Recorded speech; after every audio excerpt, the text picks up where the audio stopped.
pas de miracle. Soit on travaille beaucoup pour obtenir un peu de résultats, ou soit on fait pas grand-chose, mais on va jamais arriver, quoi. Arrivé en France à 13 ans sans un sou, Lu Sheng Wang a réussi dans l'import-export. En 30 ans, il est devenu l'homme fort du business avec la Chine. Aubervilliers, au nord de Paris. Cette petite Chine au cœur de l'Île-de-France est la plus grande plateforme d'import-export en Europe. 40 000 m² d'entrepôts dédiés au commerce de gros en provenance de Chine, plus de 180 entreprises asiatiques et 12 000 visiteurs chaque jour. C'est là que Sheng Wang a bâti son empire familial. À 45 ans, Wang est à la tête d'Eurasia Group, un mastodonte de 100 millions d'euros de chiffre d'affaires spécialisé dans le rachat d'entrepôts. Nous, c'est que le secteur de grossistes qu'on faisait. Tout ça, c'est nos boutiques avant qu'on faisait. Ouais, c'est ça. Tout ça, c'est les boutiques qui faisaient maroquinerie, enfin les chaussures. Quand vous êtes arrivé à Aubervilliers, vous vous êtes dit quoi la première fois? Ah, c'était beau. Il n'y a pas autant de monde qu'aujourd'hui. Mais bon, aujourd'hui, il y a tellement du monde par rapport à il y a 7 ans de ça. Ouais, ça a bien développé, quoi. Un essor qui lui a profité. Wang a démarré dans l'import-export avant de progressivement racheter le foncier de la zone industrielle. Aujourd'hui, il possède les 3/4 des hangars d'Aubervilliers. Il les loue aux grossistes. C'est la boutique bien imposée. Même à sa propre famille. La boutique est spécialisée dans les chaussures. Toutes viennent de Chine et sont destinées aux détaillants et aux marchés. Et ça distribue tout en Europe, aussi bien la France évidemment, Belgique, Hollande, Allemagne, un peu Madrid. Wang tient à nous montrer cet autre magasin à quelques centaines de mètres. Voilà un des boutiques d'un cousin, quoi, qui installe. Depuis qu'on est là, on le fait venir ici, comme ça fait. Si j'avais présenté, il y a une occasion, donc il avait rempli ça. Là encore, on reste en famille. Le cousin est le gérant et le neveu de Wang est aux commandes de plusieurs collections de luxe. Voilà, tout ce que tu vois là, c'est de l'été 2010. C'est Wang qui a eu l'idée. Comme beaucoup de Chinois, lui-même a commencé à 16 ans, peu de temps après son arrivée en France. Il fabriquait des petits porte-monnaies. Ça, c'est des vieux produits depuis 50 ans, vous voyez, ces produits-là. Ça, il y a au moins 50 ans, ça existe, ou même peut-être plus. Ça, vous savez le fabriquer encore, ça, c'est très bien. Comment vous faisiez pour fabriquer ça? Vous amassez des chutes de cuir, les gens font un blouson en cuir. Quand il reste de chutes, comme ça, vous faites des petites découpes. Après, vous cousurez, et puis après, ça fait une porte-monnaie. La plupart des gens, les Chinois, qu'on commence, c'est début de ça, quoi. Vous en avez fabriqué combien, des comme ça? Des milliers, c'est beaucoup, ça. Tous les jours, on fabrique beaucoup. Alors, au parc là, c'était bien, mais maintenant, ça, c'est un produit luxe. Ces gens, toutes ces choses-là, c'est fabrication en Chine. Et votre oncle, c'est une personnalité incontournable d'Aubervilliers? C'est le roi. C'est le roi d'Aubervilliers. Oui, on peut dire ça aujourd'hui. Non, mais surtout que c'est bien, quoi. Ça reste un peu la famille, quoi. C'est ça qui vient. Soit c'est famille, ou soit c'est vraiment comment on dit, les voisins. Le plupart d'ici, les gens ont le maximum de 3 km dans le secteur. Ouais. On traverse 10 000 km pour se rejoindre ceux qui sont à 3 km, quoi.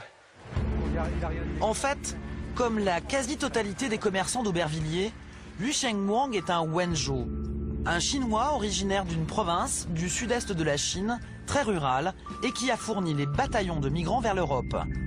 Ces Chinois ont construit une véritable diaspora, très présente à Aubervilliers. Bonjour. Et comment tu vas? Ça va. Et comment va ta famille? Ça va, elle va bien. Les affaires aussi vont bien? Oui, ça va, ça va. Ah, et toi? Moi, je vais bien. Tu as du boulot en ce moment? Ouais, plutôt, oui. Et dans la zone industrielle, le voisin du village n'est jamais très loin. Bon appétit. Merci. Hein? C'est des vieux amis, nous on était à l'école ensemble avec monsieur là. Là ça veut dire 40, allez, plus de 40 ans qu'on se connaît. 30 ans, ça fait longtemps. Hein. Et ça c'est voisins qu'on a, allez, on va dire 1 km à peu près. Entre nous 5, on va dire maximum 3 km en Chine. Hein. Comment ça se fait que vous vous retrouvez ici à Aubervilliers Ben parce que ça, c'est la ville de Wenzhou. Ça, c'est notre village, pareil. Au restaurant, on vit aussi à l'heure du sud de la Chine. Voilà, c'est un plat spécialité de Wenzhou. Ah oui? Ah ouais. Qu'est-ce qu'il y a dans ce plat? Ben, c'était une pâte du riz avec du sauté de ciboulette avec un peu comment on appelle ça, de lard et puis des légumes soja. Vous parliez du Wenzhou justement parce que vos amis qu'on a croisés dehors viennent du Wenzhou. Ah ben ici c'est que de Wenzhou. Hein. Enfin, le Wenzhou il fait quand même à peu près plus de 6 millions d'habitants sur place et puis 3 millions de travailleurs qui sont sur place. On est à peu près 9 millions de personnes qui vivent sur ce petit village, quoi. Le Havre en Seine-Maritime. C'est dans ce grand port de commerce, le deuxième de France avec 80 millions de tonnes de fret, qu'arrive l'import-export en provenance d'Asie et de Chine. Le port normand est la nouvelle cible des businessmen de la communauté chinoise. À quelques encablures des quais et des cargos, le commerce franco-chinois a posé ses amarres. Ce matin, Yu Sheng Wang doit s'y rendre pour un très gros marché.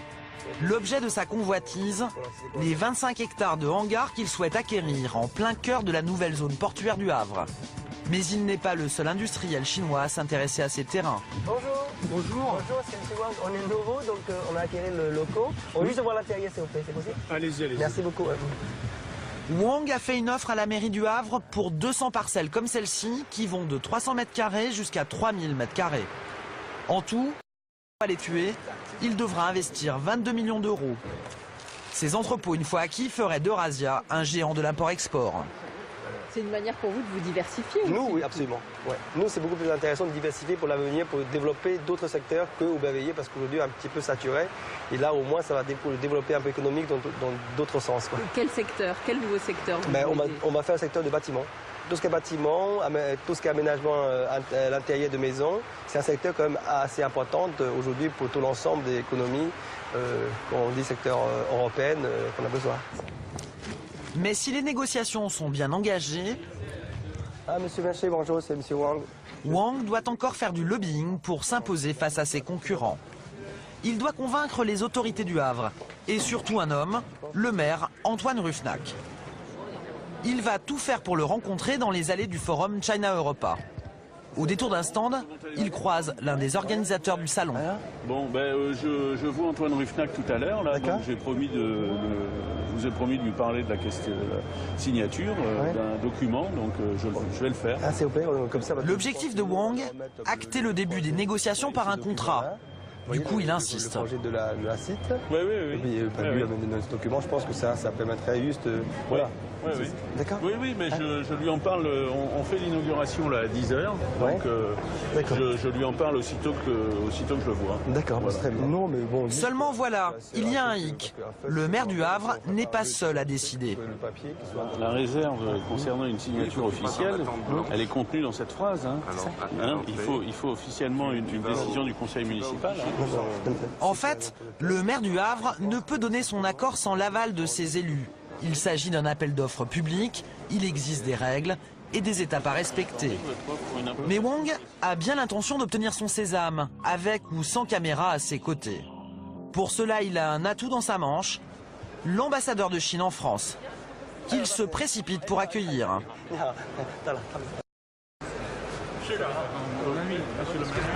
L'ambassadeur, une relation qui peut peser auprès d'Antoine Ruffnac, le maire du Havre. L'ancien directeur de campagne de Jacques Chirac est aussi le patron du port autonome. Il est également l'un des promoteurs du projet du Grand Paris, la version futuriste d'un Paris qui irait jusqu'à la Manche, s'arrêtant sur le port du Havre. Il présente les maquettes des architectes aux Chinois qui comptent. Alors, où sont les projets? Les projets, ce sont les autos qui sont en blanc sur la maquette. Alors, ça, les affaires de Wang prennent une bonne tournure. Monsieur Ruffnac est d'accord, il y aura une signature d'un document. Ah bon, voilà. Merci beaucoup. Avec le rachat des 15 hectares d'entrepôts, Wang et son groupe Eurasia ont promis la création de 200 emplois au Havre. De quoi obtenir une première signature. Quand même que la signature soit authentique. Celle qui officialise la candidature de Wang et lance le début des négociations financières. On va se serrer à nouveau la main. Merci beaucoup. Merci. J'espère que cette coopération pourra aboutir. Merci. Vous prenez conscience que vous avez maintenant un véritable poids dans l'économie, en tout cas de la ville du Havre? Ah, il y a encore à faire. Hein. On a un petit poids, mais il faut faire encore mieux pour avoir un peu plus important. Oui, on a l'impression que vous en voulez toujours plus. Hein. Il faut qu'on essaie au mieux, parce qu'on sait ce qu'on a, mais il faut toujours faire mieux ce qu'on a. Un destin comme celui de... Février 2010. À quelques mètres de la place de la Concorde, la rue Cambon, rendue célèbre par Coco Chanel. Il est 8 heures.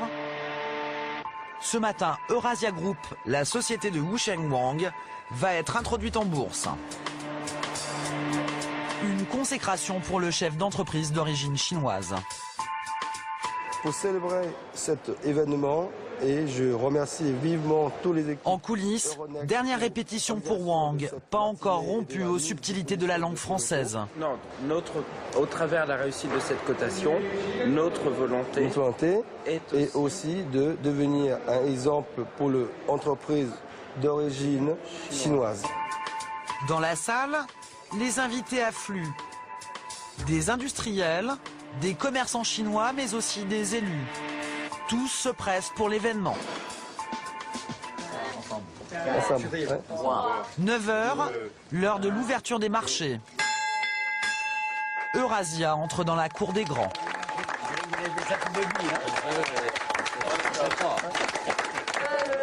Pour l'occasion, toute la famille Wang est présente. Les parents des commerçants arrivés du sud-est de la Chine à la fin des années 70, et aussi la fille de l'industriel, étudiante en Chine, et son fils, qu'il voudrait bien voir lui succéder. Les avenirs sont là, les jeunes. Mon fils, ma femme et ma fille, elles font des études à Shanghai. Au moins, l'introduction, ça va se servir pour des choses. C'est une histoire familiale? Ben ouais, ça va, c'est toujours pareil. Hein. Ça, c'est notre tradition. Quoi. Il y en a qui commencent, il y en a qui résultent. C'est ça, c'est une tradition chinoise, ça, justement? Absolument, ouais. Après 30 ans passés en France, après une vie consacrée au travail, dimanche compris, Wang a réalisé le rêve de tous les migrants chinois. Faire fortune en France et passer la main à ses enfants.